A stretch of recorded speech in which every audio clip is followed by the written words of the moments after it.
Hi everybody. Tonight I'm going to do something a bit special that I only get a chance to do one time a year. So it is to the night because I'm going to read the story "'Twas the Night Before Christmas," especially live from my house where I'm sitting with the wains and the Christmas tree and the presents. So I thought this would just be nice for a wee Christmassy thing. So here we go. "'Twas the night before Christmas, when all through the house not a creature was stirring, not even a mouse.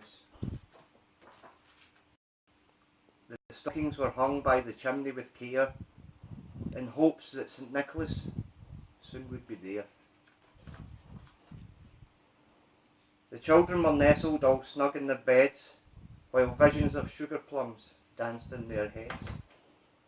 And Mammy, in her kerchief, and I in my cap, had just settled down for a long winter's nap, when out on the lawn there arose such a clatter. I sprang from my bed to see what was the matter. Away to the windows I flew like a flash, tore open the shutters and threw up the sash. The moon on the breast of a new fallen snow gave a lustre of midday to the objects below. When what to my wondering eye should appear but a miniature sleigh and 8 tiny reindeer, with a little old driver so lively and quick, I knew in a moment it must be St. Nick. More rapid than eagles his coursers they came, and he whistled and shouted and called them by name. Now Dasher, now Dancer, now Prancer and Vixen, O Comet, on Cupid, on Donner and Blitzen, to the top of the porch, to the top of the wall, now dash away, dash away, dash away all.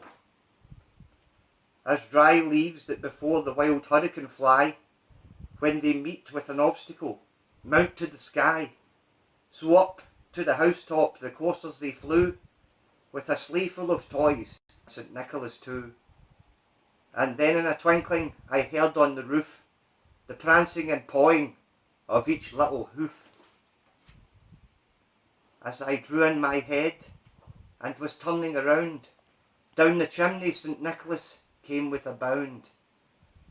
He was dressed all in fur from his head to his foot, and his clothes were all tarnished with ashes and soot. A bundle of toys he had flung on his back, and he looked like a peddler just opening his pack.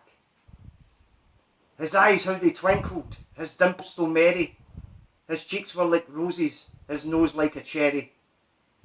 His droll little mouth was drawn up like a bow, and the beard in his chin was as white as the snow. The stump of a pipe he held tight in his teeth, and the smoke it encircled his head like a wreath.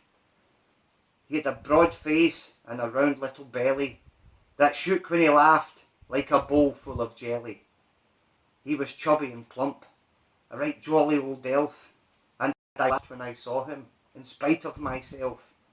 A wink of his eye, a twist of his head, soon gave me to know I had nothing to dread. He spoke not a word, but went straight to his work, and filled all the stockings, then turned with a jerk.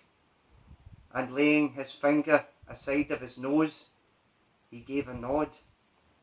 Up the chimney he rose. He sprang to his sleigh, to his hymn, his team gave a whistle, and away they all flew, like the down of a thistle.